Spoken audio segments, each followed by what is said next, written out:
Olá, irmãos amados, graça e paz a todos. Sejam muito bem-vindos a mais um vídeo aqui do canal Uma Família em Cristo. Eu sou a Kíssila e hoje, para honra e glória do nosso Pai, faremos a leitura do 118º dia, seguindo com os livros de Juízes, capítulo 8, versículo 22 ao capítulo 9, versículo 21.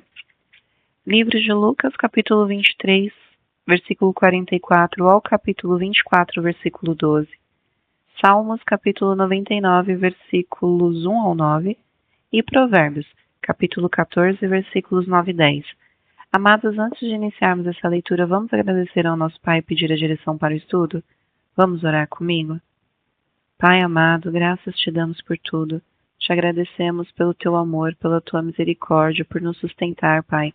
Te pedimos perdão pelos nossos pecados, pois somos totalmente errantes. Te pedimos que o Espírito Santo de Deus nos dê a direção nessa leitura, para que nós possamos ter entendimento da Tua palavra de acordo com a Tua vontade. Que esse estudo venha aproximar a nossa vida da Tua presença, Pai. Que assim seja em nome do Senhor Jesus Cristo. Amém.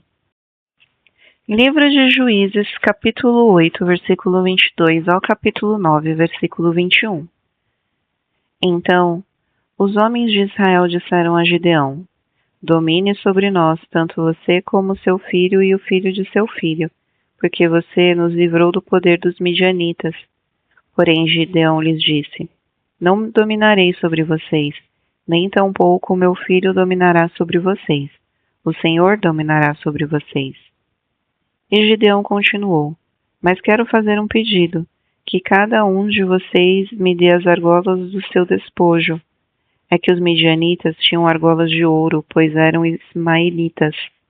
Então eles responderam: De bom grado as daremos. E estenderam uma capa, e cada um deles colocou ali uma argola do seu despojo. O peso das argolas de ouro que pediu foi de uns 20 quilos de ouro, sem contar os ornamentos em forma de meia-lua, os pendentes e as roupas de púrpura que os reis dos midianitas usavam, e sem contar os ornamentos que os camelos traziam no pescoço. Disso, Gideão fez uma estola sacerdotal e a pôs na sua cidade, em Ofra. E todo Israel se prostituiu ali, adorando essa estola.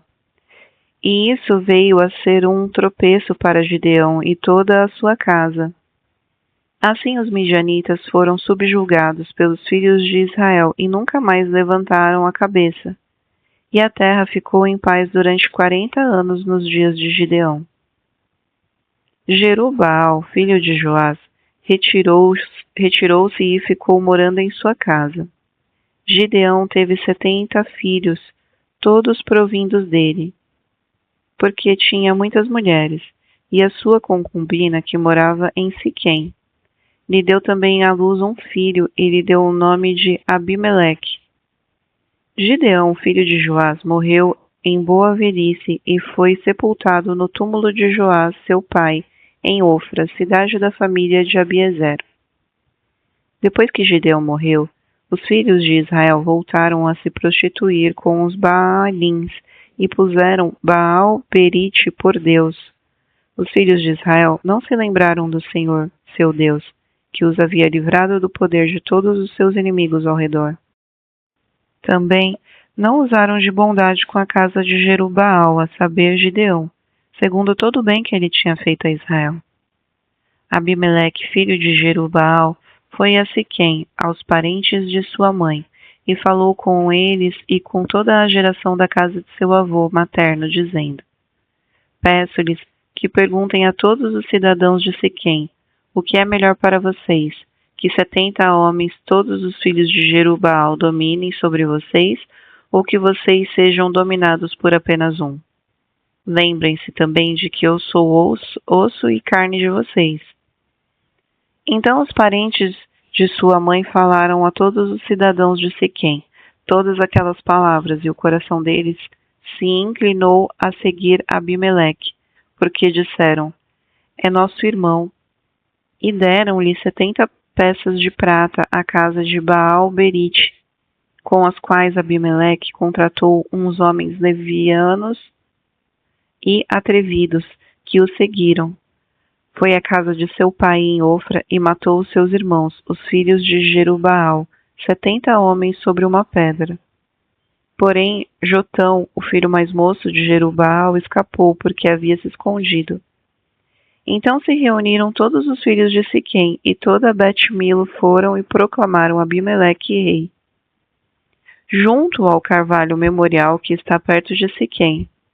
Quando soube disto, Jotão foi e se pôs no alto do monte Gerizim, e em alta voz gritou, dizendo: Cidadãos de Siquém, escutem o que eu vou dizer, e Deus escutará vocês.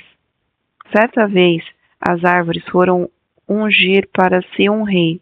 Disseram à oliveira: Reine sobre nós.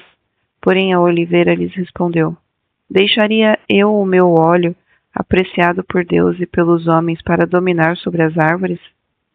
Então as árvores disseram à figueira: Venha você e reine sobre nós. Porém a figueira lhes respondeu: Deixaria eu a minha doçura, o meu bom fruto, para dominar sobre as árvores? Então as árvores disseram à videira: Venha você e reine sobre nós. Porém a videira lhes respondeu: Deixaria eu o meu vinho, que agrada a Deus e aos homens, para dominar sobre as árvores? Então todas as árvores disseram ao espinheiro: Venha você e reine sobre nós. E o espinheiro respondeu às árvores: Se é verdade que querem me ungir rei sobre vocês, venham e se refugiem debaixo das minhas sombras. Mas se não, que do meu espinho saia fogo que consuma os cedros do Líbano. Jotão continuou: E agora, se vocês agiram de boa fé e com sinceridade proclamando Abimeleque como rei, se vocês fizeram o que é correto em relação a Jerubaal e a sua casa, e se o trataram segundo ele merecia pelo que fez, porque meu pai lutou por vocês, arriscou a vida e os livrou das mãos dos midianitas, mas hoje vocês levantaram contra a casa de meu pai e mataram os filhos dele, 70 homens sobre uma pedra, e Abimeleque, filho da escrava dele, vocês puseram como rei sobre os cidadãos de Siquém, porque é irmão de vocês. E se vocês agiram de boa fé e com sinceridade para Jerubaal e sua casa, então alegrem-se com Abimeleque, e que ele também se alegre com vocês. Mas se este não for o caso, que saia fogo de Abimeleque, e consuma os cidadãos de Siquém e Bet-Milo, e que saia fogo dos cidadãos de Siquém e de Bet-Milo que consuma Abimeleque. Depois disso, Jotão fugiu e foi para Beer, onde ficou morando, porque estava com medo de seu irmão Abimeleque. Livro de Lucas, capítulo 23, versículo 44, ao capítulo 24, versículo 12. Já era quase meia-noite e, escurecendo-se o sol, houve trevas sobre a terra até às 3 horas da tarde, e o véu do santuário se rasgou pelo meio. Então Jesus clamou em voz alta: Pai, nas tuas mãos entrego o meu espírito. E dito isso, expirou. O centurião, vendo o que tinha acontecido, deu glórias a Deus, dizendo: Verdadeiramente este homem era justo. E todas as multidões reunidas para aquele espetáculo, vendo o que havia acontecido, retiraram-se, batendo no peito. Entretanto, todos os conhecidos de Jesus e as mulheres que o tinham seguido desde a Galiléia ficaram de longe contemplando essas coisas. E eis que havia um homem chamado José, membro do Sinédrio, homem bom e justo, que não tinha concordado com o plano e a ação dos outros. Era natural de Arimateia, cidade dos judeus, e esperava o reino de Deus. Ele foi até Pilatos e lhe pediu o corpo de Jesus, e tirando-o da cruz, envolveu-o num lençol de linho e depositou-o num túmulo aberto numa rocha, onde ninguém havia sido sepultado ainda. Era o dia da preparação, e o sábado estava para começar. As mulheres que tinham vindo com Jesus desde a Galiléia seguiram José e viram o túmulo e como o corpo foi colocado ali. Então se retiraram para preparar óleos aromáticos e perfumes. E no sábado descansaram segundo o mandamento. Mas no primeiro dia da semana, alta madrugada, as mulheres foram ao túmulo, levando os óleos aromáticos que haviam preparado. Encontraram a pedra removida do túmulo, mas ao entrar não acharam o corpo do Senhor Jesus. Aconteceu que, perplexas a esse respeito, apareceram-lhe dois homens com roupas resplandecentes. Estando elas com muito medo e baixando os olhos para o chão, eles disseram: Por que vocês estão procurando entre os mortos aquele que vive? Ele não está aqui, mas ressuscitou. Lembre-se do que ele falou para vocês, estando ainda na Galileia. É necessário que o Filho do Homem seja entregue nas mãos de pecadores, seja crucificado e ressuscite no terceiro dia. Então elas se lembraram das palavras de Jesus, e voltando do túmulo anunciaram todas as coisas aos 11 e a todos os outros que estavam com eles. Essas mulheres eram Maria Madalena, Joana e Maria, mãe de Tiago. Também as demais que estavam com elas confirmaram estas coisas aos apóstolos. Mas para eles tais palavras pareciam um delírio. Eles não acreditaram no que as mulheres diziam.